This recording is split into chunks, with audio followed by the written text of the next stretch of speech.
메타버스 내에 그 경제 활동을 활성화시키기 위해서는 그 NFT라는 연결고리가 있어서 NFT로 형성된 바운더리들이 그 국경에 노릇을 하고 있는 건데요. NFT는 토큰 경제라고 할 수도 있겠고 웹3라고 할 수도 있겠고 우리가 바라는 그 미래를 가능하게 하는 입구 역할을 하기 때문에. 네, 안녕하세요. 티타임즈 이유미 기자입니다. 요즘 IT 업계나 투자 업계에서 가장 많이 들리는 단어가 아마 NFT가 아닐까 하는데요. 그래서 저희가 또 NFT 전문가를 모셨습니다. 책 NFT 레볼루션을 쓰신 워싱턴 대학교 전 교수님이었던 성소라 교수님을 모셨습니다. 안녕하세요, 교수님. 네, 안녕하세요. 네, 먼저 교수님 소개 먼저 부탁드릴게요. 네, 안녕하세요. 저는 소개받은 대로 성소라고요. 이제 얼마 전에 NFT 레볼루션이라는 이제 NFT에 관한 책을 썼었습니다. 저는 워싱턴 대학교 경영대학교에서 교수 생활을 했고요. 저도 요즘 이렇게 시대적인 변화와 특히 토큰, NFT, 블록체인과 같은 그런 흥미로운 요소들이 너무 많아서 조금 더 그런 것들을 실전에서 직접적으로 느끼고자 지난달을 기준으로 잠깐 학교를 떠났습니다. 그래서 지금은 필드에서 토픽에 관련돼서 일을 하고 있고요. 다음에 기회가 된다면 불러주세요. 그때 더욱더 말씀을 드리도록 하겠습니다. 네, 알겠습니다. 저희가 한 번 더 모셔야 될 것 같고요. 본론으로 들어가면 저희가 NFT만 여쭤보기보다는 좀 더 범위를 확대해서 블록체인이나 메타버스도 이제 함께 여쭤보고 싶어요. 둘이 뗄래야 뗄 수 없는 관계다 보니까 한편에서는 제2의 인터넷을 메타버스라고 하기도 하고 아니면 또 블록체인이라고 하기도 하고 웹3라고 얘기를 하는 사람들도 있는데 메타버스, 블록체인, 웹3, NFT 이 모든 게 사실 빠르게 변화하는 움직임들이라고 볼 수 있어요. 이러한 것들 중에서 좀 가장 변화에서 중심이 되는 게 무엇인지 그리고 각각의 관계가 무엇인지 설명 좀 부탁드릴게요. 말씀해주신 모든 것들이 새로운 시대의 도래를 맞이하고 있는 요소들인 것 같은데 블록체인부터 말씀을 드리자면은 블록체인은 그런 탈중앙형 애플리케이션을 가능하게 하는 소프트웨어 아키텍처죠. 그리고 그 위에 토큰, NFT와 같은 그런 애플리케이션들이 이제 활성화가 되는 거고요. 블록체인과 같은 경우는 스마트 컨트랙을 통해서 그런 성공적인 거래가 신뢰 없이도 될 수 있다는 점에서 이거를 무신뢰 기반의 시스템이라고 말하기도 해요. 근데 사실 여기서 제가 생각해서 재밌는 거는 예전에는 사람에 대한 신뢰였다면 이제는 그 신뢰의 대상이 이제 머신이죠. 이제 기계로 바뀌었고 그 과정이 중앙 집중화적인 그런 형태가 아니라 분산화된 신뢰로 바뀌었다고 볼 수 있을 것 같습니다. 그래서 이제 NFT는 아까도 잠깐 말씀드렸다시피 그런 블록체인 상에서 이제 활성화가 된 실행이 되고 있는 애플리케이션이고요. 어떻게 보면은 NFT라는 게 굉장히 가시적이고 또 직관적이고 굉장히 알기 쉽잖아요. 블록체인이라는 것을 좀 보편화하고 대중화하는 데 도움이 되고 있다는 점에서 또 의미가 있다고 생각을 합니다. 블록체인을 설명을 주셨는데 방금 이제 신뢰가 머신으로 옮겨졌다라고 말씀을 하셨어요. 네, 이게 어떤 의미인가요? 네, 그 되게 재밌는 부분 같아요. 네. 그래서 사실 기계를 신뢰한다는 게 어떻게 보면 기대가 이제 신뢰인데 사람에게는 그 신뢰를 한다는 게 직관적으로 말이 되죠. 근데 기계는 우리가 굳이 신뢰를 한다는 의미보다는 그냥 기계는 내가 명령을 내리면은 그걸 해줄 것이야 라는 그냥 기대죠. 그걸 따지고 보면 우리는 기계가 잘 해줄 것이라는 신뢰를 하는 것이다. 대상이 기계로 이동을 했고 블록체인이 기계들의 네트워크다 보니까 그게 하나의 기계를 우리가 믿는 것이 아니라 다양한 기계들 그리고 체인으로 연결된 그런 블록들을 우리가 믿는다. 그래서 분산된 형태의 신뢰라고 표현을 할 수 있을 것 같아요. 네. 그러면 NFT도 설명해 주세요. 네네. 그래서 NFT는 이제 블록체인 상 위에 실현이 된 탈중앙형 애플리케이션 중에 하나고요. 디지털 파일이죠. 이제 블록체인 상에 저장이 되고 기록이 된 파일이고 각각이 그 스마트 컨트랙을 통해서 생성이 된 고유값을 가지고 있어서 대체가 불가합니다. 그래서 이름이 이제 대체 불가 토큰이죠. 인터넷 역사에 있어서 디지털 영역에 존재하는 자산들을 원본을 인증하고 소유권을 인증하고 고유성을 인증하는 그런 게 불가능했었는데 NFT의 등장으로 그런 무수히 많은 자산들에 우리가 고유값을 부여함을 통해서 그 소유권을 트랙할 수 있게 해준다는 것, 원본을 인증하고 희소성의 가치를 부여한다는 게 굉장히 큰 개혁인 것 같아요.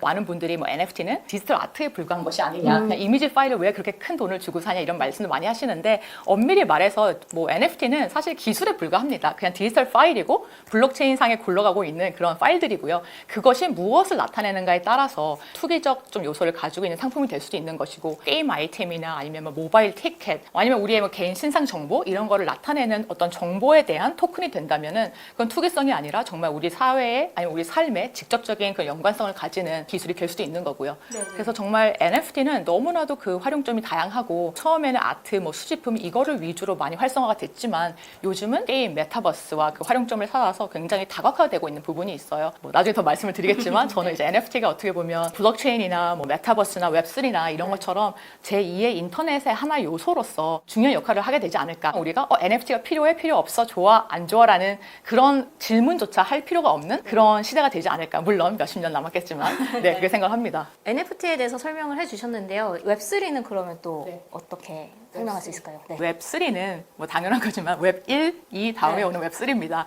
그리고 이제 웹이라는 인터넷 역사를 우리가 좀 들여다봐야 될 것 같은데요. 이제 웹 1.0이었죠. 이제 네. 1990년대 그리고 2000년대를 풍미했던 어떻게 보면은 그냥 인터넷이 하나의 디렉토리에 지나지 않았던 그 시대에는 인터넷의 역할이 정보를 창조하고 보급하는 데 좀 국한이 되어 있었죠. 네네. 그러다 보니까 컨텐츠를 창조해내고 거기서 또 수익을 얻는 게 회사들이었고요.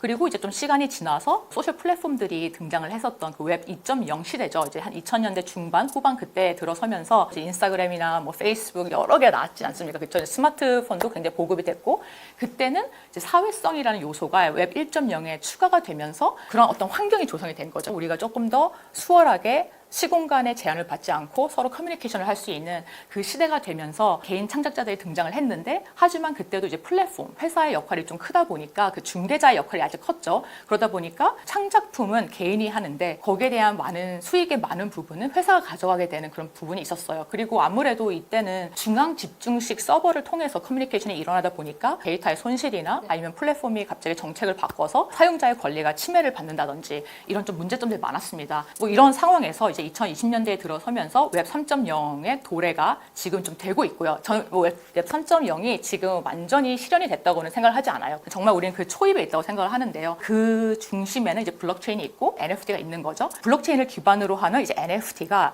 인터넷 역사상 처음으로 디지털 파일의 희소성의 가치와 원본의 가치를 부여하다 보니까 창작자들이 자신의 그런 디지털 창작품에 대해서 드디어 수익화를 할 수 있는 그런 시대가 되었고 창작자 경제도 좀 더 부스팅이 되는 역할을 갖게 된 것 같아요. 아, 그럼 이렇게 보면 될까요? 웹3라는 거대한 세상 안에 이제 블록체인이라는 네트워크 기반 인프라가 깔려 있는 거고 그 위에서 이제 NFT가 돌아가고 있고 약간 네. 이렇게 볼 수 있을까요? 네. 딱 그렇게 네. 보시면 될 것 같아요. 그리고 메타버스는 또 그럼 어떤 관계가 있을까요? 메타버스는 어떻게 보면 지금까지 우리가 이야기한 뭐 웹3나 블록체인, NFT와는 조금 별개의 개념 같아요. 좀 네. 독립적인 개념이라고도 볼 수 있을 것 같은데 메타버스는 정말 그냥 현실과 가상의 그 만남이죠. 그 접목점이고 그 둘이 만나는 공간입니다. 그래서 블록체인과 물론 접목점이 있을 수도 있지만 굳이 필요가 없을 수도 있어요. 그게 무슨 말이냐면 블록체인이 없어도 얼마든지 메타버스는 구현이 되고 돌아갈 수 있습니다. 뭐 제페토나 뭐 로블록스나 다들 뭐 AR, VR 무슨 어떤 그런 기술을 구현을 해서 메타버스를 실현을 할 수 있기 때문에 블록체인이 메타버스에 있어서 필요 충분 조건은 아닌 것 같아요.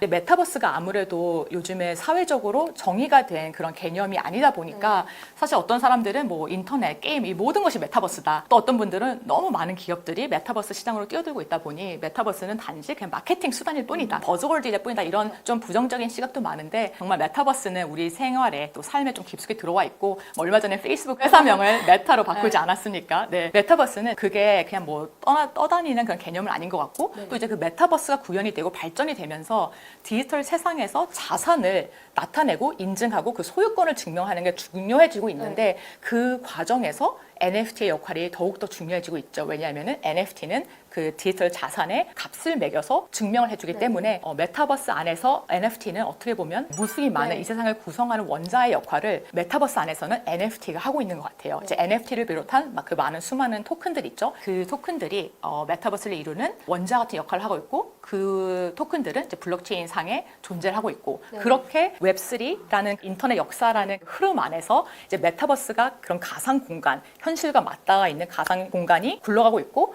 그것을 뭔가 경제적 기반이 되어주는 게 블록체인이고 블록체인을 조금 더 가시화하고 직관적으로 만들어주는 게 이제 NFT 그리고 메타버스도 굉장히 구현을 하는 도움을 주는 그렇게 생태계를 보시면 되지 않을까 싶습니다. 메타버스에 블록체인이 이제 활용될 수도 있고 안 될 수도 있다고 말씀을 하셨잖아요. 그럼 만약에 블록체인이 적용되지 않고 NFT가 적용되지 않는 메타버스라면은 약간 그 한계가 있지 않을까요? 그냥 메타버스가 어떤 용도로 구현이 되는가, 실행이 되는가 그거에 따라서 좀 달라질 것 같아요. 정말 그냥 하나의 놀이터로서 사람들이 이 세상에서 실행할 수 없고 좀 경험할 수 없는 것들을 이제 증강현실이나 아니면 그런 뭐 VR 같은 걸 통해서 경험해보고 싶은 그 경험에 좀 더 포커스가 맞다면은 저는 경제적인 기반이 굳이 없어도 그냥 그 자체로도 충분한 어떤 상품 또 서비스가 될 것 같고요.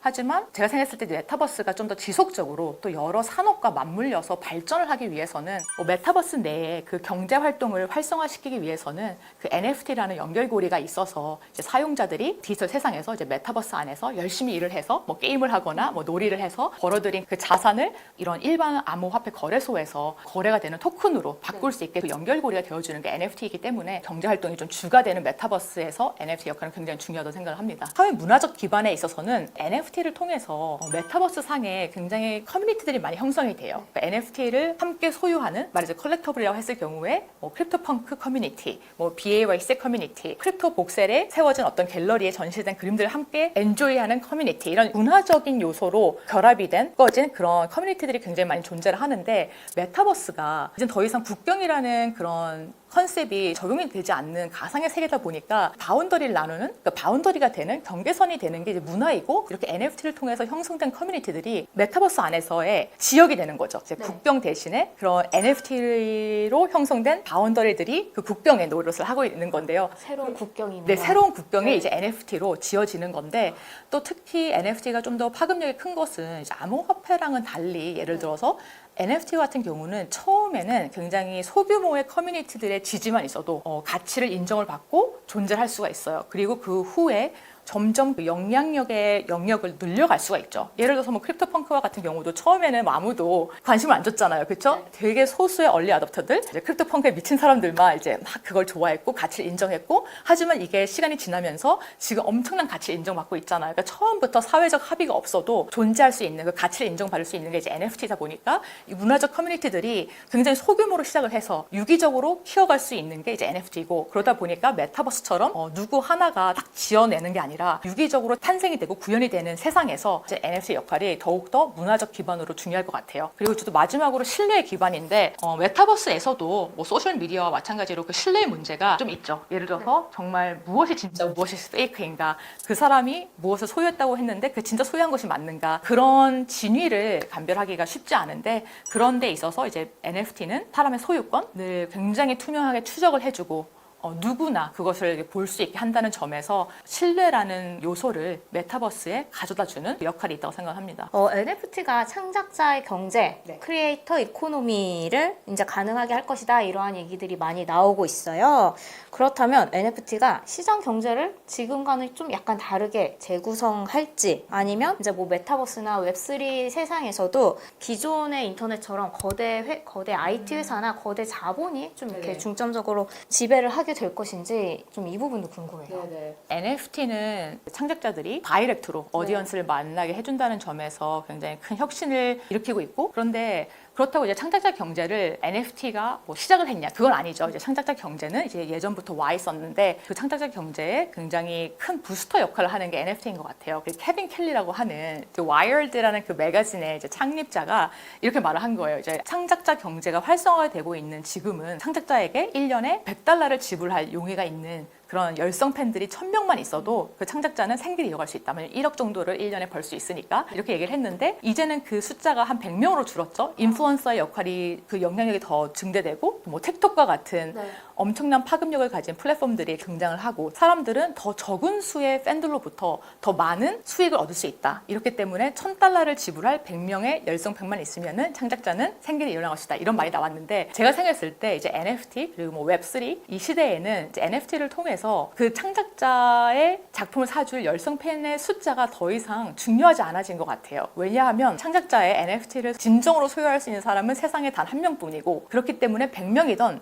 1000명이든 필요가 없는 거예요. 한 명만 있어도 되나요? 일단 한 명만 있으면 되죠. 하지만 어쨌든 이제 몇 명은 있어야 되는 게 이제 창작품을 냈을 때 이제 스토리텔링이 굉장히 중요하잖아요. 그래서 내가 작품을 내고 그 스토리를 전파할 때 그 전파에 함께 동참해 줄 수 있는 열성 팬들, 내가 트윗을 올리면 트윗을 쉐어해주고 인스타에 올리면 인스타도 쉐어해주고 정말 그 충성도 높은 열성 팬들이 몇 명만 존재를 한다면 이제는 그 스토리를 바이럴해지는 그 과정에 있어서 충분히 나의 화제성을 높이고 수익을 얻을 수 있는 그런 구조가 된 것 같아요. 그리고 또 마침 이제 NFT가 그런 충성도 있는 열성 팬들을 높이는데 최적화된 속성을 가지고 있어요. NFT를 통해서 경험까지 선사를 해주는 그런 요소가 있다 보니까 그 커뮤니티를 좀 더 단단하게 만들면서 열성 팬을 더 구축할 수가 있게 되고 뭐 BAYC 같은 경우는 11월 초에 뉴욕에서 NFT NYC라는 그 굉장히 큰 NFT 그 컨퍼런스가 열렸는데 그 창작자들이 한 1,000명 정도가 들어가는 큰 요트를 빌려서 BAYC 그 NFT 카드를 소유하고 있는 사람들한테는 공짜로 초대권을 뿌린 거예요. 그래서 이제 그들이 처음으로 오프라인을 만나서 이제 파티도 하고 아 너가 뭐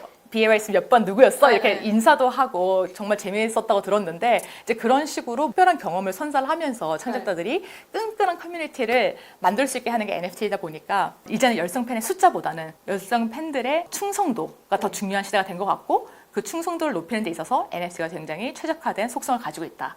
이렇게 정리를 할 수 있을 것 같습니다. 거대 자본 아까 말씀하셨는데 그러면 이렇게 뭐 창작자에게 좀 더 큰 권한을 주고 컬렉터블들도 창작자를 만날 수 있게 좀 더 판이 깔라지고 이런 부분은 사실인데 그런 거대 자본의 역할을 무시할 수는 없는 것 같아요. 특히 메타버스와 같은 경우는 이제 그 인프라를 깔 때 막대한 자본이 들어가기 때문에 아무래도 거대 IT 회사가 됐던 거대 기업들의 그런 전략적 우위가 있는 것은 사실인 것 같고요. 가상 공간 안에서는 어텐션 이코노미라고 하는 관심을 끌려고 하는 그런 경제가 조금 더 심화되는 부분이 있는데 그 경제 안에서 내가 관심을 끌고 인지도를 높이기 위해서는 그런 자본에 좀 힘을 빌려야 할 경우도 있다고 생각합니다. 사실 요즘에 또 메타버스가 너무 뭐 페이스북이나 이런 거대 기업들이 들어오면서 닫혀진 메타버스로 흘러가는 게 아니냐 하는 그런 우려도 많이 나오고 있는데 조금 더 이더리움이나 이런 블록체인 위에서 오픈 스타일로 그게 발전을 해나가야 되는 게 아니냐 이런 이야기가 나오고 있는데 거대 자본에 잠식이 된 그런 메타버스가 아니라 정말 유기적으로 형성이 된 문화적 공동체들이 개인 창작자나 소규모 자영업자들 서포트해주는 그런 역할이 조금 더 앞으로 더 중요해지지가 않을까. 그래서 거대 자본도 필요하지만 그것을 또 어떻게 보면 좀 컨트롤할 수 있는 부분이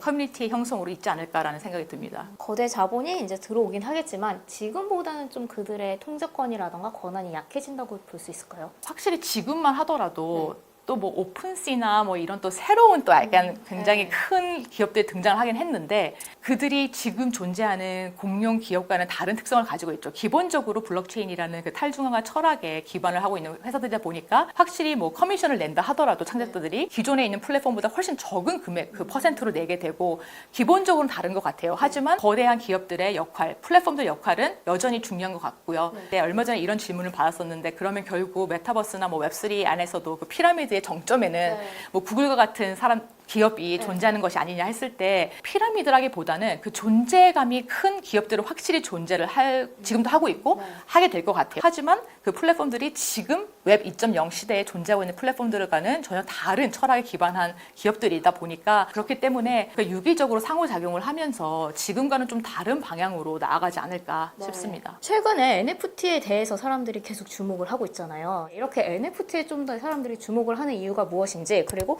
NFT에 왜 우리가 좀 더 관심을 가져야 하는지 이런 이유가 있을까요? NFT가 중요한 이유는 제가 생각했을 때 블록체인이라는 것을 굉장히 가시화한 부분 그리고 직관적으로 만들어주는 것 같아요. 그래서 일반인들이 블록체인은 뭐 그들만의 세상이야, 너무 신기술이야 이런 게 아니라 정말 우리 일상생활에서 그냥 기반 기술로 사람들로 하여금 좀 받아들이게 하는 그런 좀 트리거가 되지 않았나 싶고요. 또 이런 뭐 블록체인이나 뭐 토큰들을 통해서 이제 앞으로 도래할 경제, 뭐 토큰 경제라는 게 또 있죠. 뭐 이제 웹3 그런 게 구현을 하는 데 있어서 NFT가 굉장히 좀 입구의 역할을 하고 있는 것 같아요. 그래서 많은 사람들로 하여금 이걸 한번 트라이 해보게 하고 정말 기업들로 하여금 다양한 시도를 하게 하고 그런 점에 있어서 NFT는 종착역이 아니라 지금 도래하고 있는 더 큰 미래, 뭐 토큰 경제라고 할 수도 있겠고 웹3라고 할 수도 있겠고 정말 우리가 바라는 그 미래를 가능하게 하는 입구의 역할을 하기 때문에 우리가 이거를 그냥 단순히 투자의 상품이다. 우리가 뭐 투자를 하고 돈을 벌자 그런 게 아니라 그거에 국한된 개념이 아니라 그냥 기반 기술이라는 점에서 우리가 좀 더 관심을 가지고 이게 앞으로 어떻게 발전을 해 나갈 것인가를 봐야 된다고 생각해요.